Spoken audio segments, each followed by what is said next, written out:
Hey guys, what's going on? Steven back again, and I'm back with another 40k video from Major Kill. So, the topic for today's video is, are all Chaos Worshippers actually evil?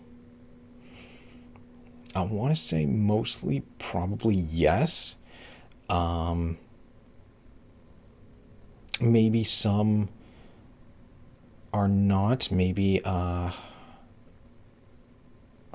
I don't know, maybe like some like cultists, for example, are like, well, the Imperium doesn't care about me. Let me go join Chaos to make something of myself, maybe. I don't know. Maybe some just didn't have a choice, you know. Maybe there was like some Space Marines, like a chapter that turned traitor, but like 1% of the chapter was like, I don't want to turn traitor, you know. I don't want like horns sticking out of my head or like guts hanging out of my stomach. I'm good, you know. Nah. But what would happen to me if I stayed loyal? You know, how would the Imperium react to that? You know, would the Imperium be like, you know, hey Imperium, so 99% of our chapter turned traitor, but us 1% stayed loyal? You know, would the Imperium be like, oh, cool, so we're just going to cycle you into another chapter? Or would they be like, I don't know, sounds like some heresy talk there, a little sus, you know, I don't know, you guys could be trying to like infiltrate us and take us down from within, you know, we don't trust you and kill you. And then we'd be like, well, guess I gotta join Chaos, you know. I don't know, where the other way around, if 1% turned Chaos, but 99% of the chapter stayed loyal, kind of a different story, you know what I mean? So maybe they're like, well, I don't have much of a choice, so guess I gotta join my brothers and go traitor, you know. No good options. I don't know. I could be completely wrong, but there's only one way to find out, and that's to watch the video. On to the video. G'day guys and gal. Chaos is a faction full of demons, heretics, psychos, and all-round terrible people. It isn't like morally grey or relatable, they are just straight up evil as. Even the most reasonable and understandable chaosy boys, like the Night Lords, still skin babies for a laugh. But is there an exception to this rule? Are there chaos followers who are actually not evil and just like the special sauce they get from lighting like weirdly scented candles while playing in their own poo?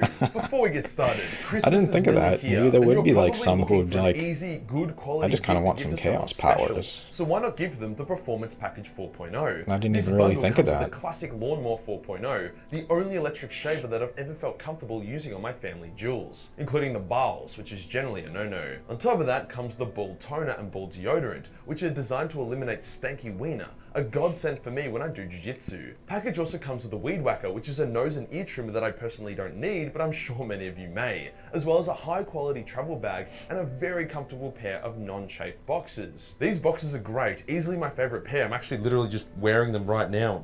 Didn't even prepare for that actually. Manscaped isn't just confined to these products though. They've got the shears for the nail grooming, body wash and shampoo, cologne. I wish I even could an see the amazing models on silver his blade razor, which I use to on his slay my shelves neck behind before him. it can bring me down. So to get 20% off any of these products and bundles, as well as free international shipping, I'm curious to see then what use my models he's linking got code back mentioned there. below. Cheers to Manscaped for sponsoring this video. What's Today that on I the will top explore shelf? some unique Sisters? and special chaos followers to determine if you can actually praise the Lords of Hell without being inherently evil. A part of this video, we will also explore why the Chaos Gods themselves only seem to exist in their evil form, and what aspects of the Chaos Gods are actually supposed to be good. Let's get into it. Well, they probably look evil because you need something evil, I think, like Bricky We said. first gotta understand why Chaos is so damn evil. The Chaos Gods were created during events of intense emotional suffering. As the warp is a reflection of real space that uses souls and emotion for fuel, the more grimdark things are, the worse the warp becomes. Originally, the warp was actually a pretty nice place. There were very few dark parasite entities, and many races were able to cleanly reincarnate without fear. It was only during It's the actually War a in really Heaven, cool picture. where the warp was weaponized and the galaxy burned, did it turn into this churning maelstrom, fertile soil for the evil Chaos Gods to grow in. At certain points in history, the Chaos Gods were born. The lore is a bit sketchy on what events cause each god to manifest. Old lore said it was humanity that caused it, but that just doesn't make any sense, and has also been low-key retconned. It's likely Khorne was created during the War in Heaven, Titsnitch during the Dominion of the Elder, and Nurgle during the Enslaver Plague, making them all about the same age roughly. The only one we know for sure is Slaanesh, who was definitely born at the literal galactic climax of the Elder Empire's fall into depravity. Regardless, and is the youngest god, so at least we got lore on that one. Hence, each Chaos God was a creature of negativity and suffering, seeking That's interesting to see how those three actually came But just because your parents are bad people doesn't mean you have to be. Sure, the greatest of Chaos's champions are generally very evil and are rewarded for their evil deeds. But what about Billy Bob, the scientist who worships Titsnitch in order to expand his knowledge in his hopes of curing warp aids? Well, the issue is, especially with Titsnitch, is that attempting to leverage his power to help others will generally result in a massive backfire due to Titsnitch just wanting to have a laugh. Sure, Billy Bob will cure warp aids, but as a side effect, everyone that was treated starts only listening to dubstep. Not worth the trade. Even Khorne, who's pretty straight up about what he does to you, would be difficult to leverage to do good. Let's say you praise Khorne to gain the strength needed to protect your family from raiders. Sure, you may kill the raiders, but in your bloodlust, you'll probably end up killing your family as well. Kratos style. The path to hell is paved with good intentions, and that's actually how the Chaos Gods trap you. Their initial offers will generally be used for good. Titsnitch will help with science and progress. Okay, so that makes sense. Like with Tzeentch, you know, like, all right, cool, I'll give you this power, and then boom, you like turned into like a chaos spawn, kind of like what is it? Twisted Metal. If you remember that game, you know, the winner of the game gets a wish, but then that wish gets twisted. You know, all right, you know, like I want millions of dollars, but then you'll be buried under millions of dollars, you know, like you got your wish, but there's like a little twist to it.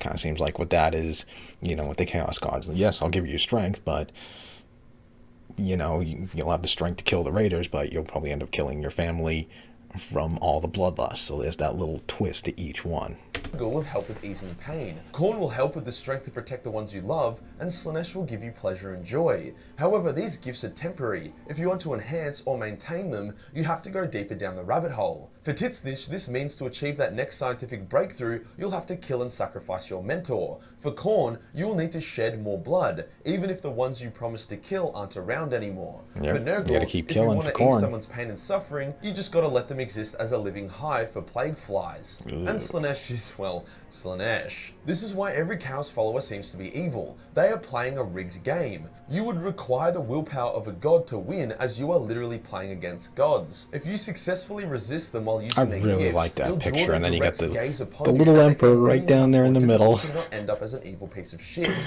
or a chaos spawn. In saying that, each of the Chaos Gods are supposed to embody good aspects as well. If it wasn't for all the negativity in the setting, there's a decent chance that the Chaos Gods could have still formed, but not as these malevolent beings. On paper, Khorne represents strength, courage, and honor. Titsnitch represents progress. Nurgle is nature and healing, while Slaanesh is passion, joy, and love. But unfortunately, the Chaos Gods didn't get this memo. Sure, Khorne makes you strong and courageous, and superficially, honorable. But that won't stop Khornite berserkers from tearing an innocent non-combatant limb from limb and then drinking their blood. Titsnitch traps people's free will using knowledge and progress. Nurgle's nature and growth is actually diseased and parasitic. His healing also has a lot of negative side effects, while Slaanesh has twisted pleasure into something depraved. So with all that said, is there any good Chaos worshippers? Any exception to the rule? Well, yes actually, kind of. There was once an Ultramarine who was corrupted by Nurgle and became a Plague Marine. The issue with Nurgle-like corruption is that you don't really get a choice most of the time.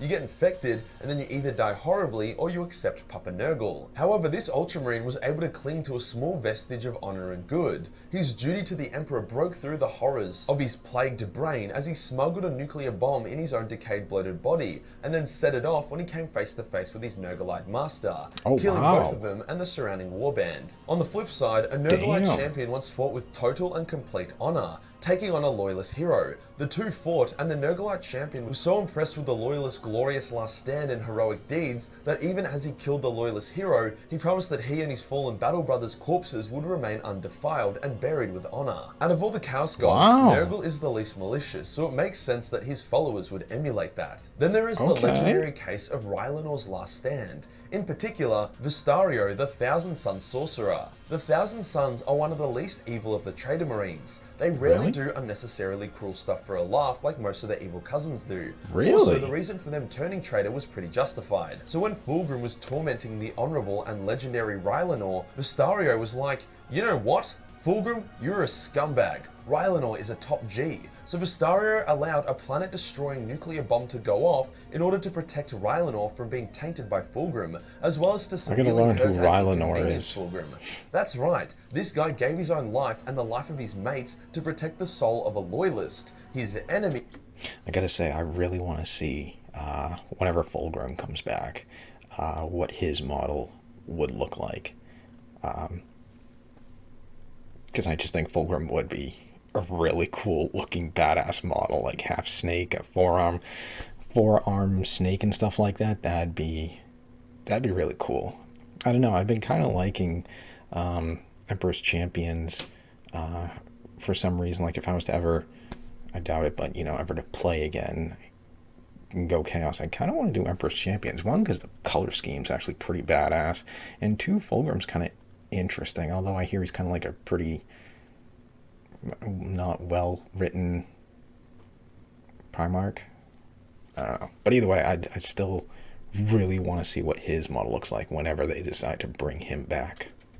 From one of his own faction's leading warlords. If that isn't the most selfless, benevolent act of morally good sacrifice, then I don't know what is. An interesting case now, we have Inquisitor Eisenhorn, who despite not worshipping chaos, uses a shitload of chaotic artifacts, spells, and tools. He has also been injected with raw liquefied chaos, which actually rejuvenated him. This is the only real case of someone with such insane levels of willpower that they are able to use and abuse the gifts of chaos without their soul getting tainted or becoming evil. But it also doesn't really count, as Eisenhorn never actually pledged to the gods. Another almost example was a woman who figured out how to absorb the essence of Slaaneshi demons in order to give herself eternal life. She was able to do this without being corrupted.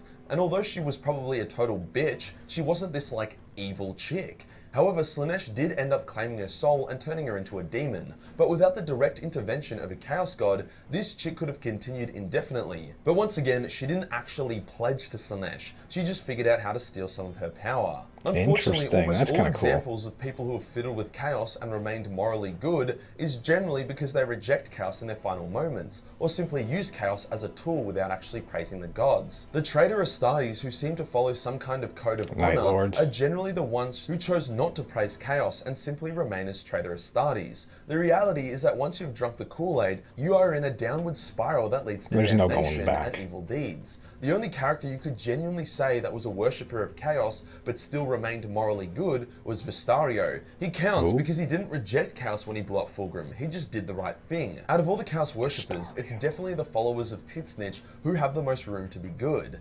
Titsnitch doesn't really care about needless slaughter or torture. He likes schemes, smart people, and funny shit. I mean, Ahriman, Titsnitch's champion, has dedicated his life to undoing his mistake when he turned his legion into a bunch of dusty boys. Compare that with Khan, who just wants to kill, Typhus, who just wants to infect, or Lucius, who just wants to sodomize, and you can see why I've come to this conclusion. So the short answer is yes, you can still be a morally good chaos follower, but pretty much only if you follow Titsnitch. The long answer is that it's complicated, but generally, unless you have the willpower of a god, or you're able to please your god in some other ways that don't involve evil deeds, then your soul is heading straight for hell as soon as it leaves your body. With this being 40k, that won't take very long. If you enjoyed the video and you want to support the channel, then pick up the Major Kill Christmas merch. This will pretty much be the last chance to order and receive in time for Christmas. And you do not want to miss out on this funny hat. There's only like 100 left and they will never ever return. Hit the subscribe button and hit the real subscribe button for more evil content. Join the Discord for more memes and I'll see you in the next one. Peace. Okay, so there we go. We got our answer pretty much. Yeah, you kind of can be morally good, you know. Although it is very much a two-sided coin. Like you said, like, yes, corn will give you the strength to kill these raiders and stuff, but you're gonna have bloodlust, and who knows what else you're gonna do in this bloodlust. You might end up killing your family, and the two sides, you know what I mean? But yeah, I do like, what was it, the one with the Nurgle and stuff like that, like, when they were fighting, and, they were, honored, like, that was actually a really good duel and stuff like that, your space marines and stuff like that won't be, corrupted and tainted and stuff like that, because how do you actually say it at the My end? champion once fought with total and complete honor, taking on a loyalist hero. The two fought, and the Nurglite champion was so impressed with the loyalist's glorious last stand and heroic deeds that even as he killed the loyalist hero, he promised that he and his fallen battle brothers' corpses would remain undefiled and buried with honor. So that's pretty impressive to be like, damn, you fought a really good battle. You know what? We're not going to defile your troops and stuff like that. They can have an honorable burial and stuff like that. That's pretty impressive. But yeah, I guess it's a very difficult task. Eisenhorn, yeah, he apparently uses chaos stuff, but he obviously hasn't pledged to chaos. But yeah, like you said, you're just gonna have very strong willpower, but there are downsides to it. So very interesting topic, I'll say that. So anyways, there we go. There's the video. I hope you guys enjoyed it. If you did, hit that thumbs up button. That'd be awesome. Remember, feel free to subscribe to my channel. Follow me on social media. Links in the description box below. And yeah, leave me all your thoughts and comments. Come join me over on Discord. I like to, I'm trying to get, like I said, trying to get more active over on Discord. So come over there, chat. You can suggest videos for me to watch and stuff like that. And yeah, other than that, stick around. More videos are on the way. And I will see you guys next time.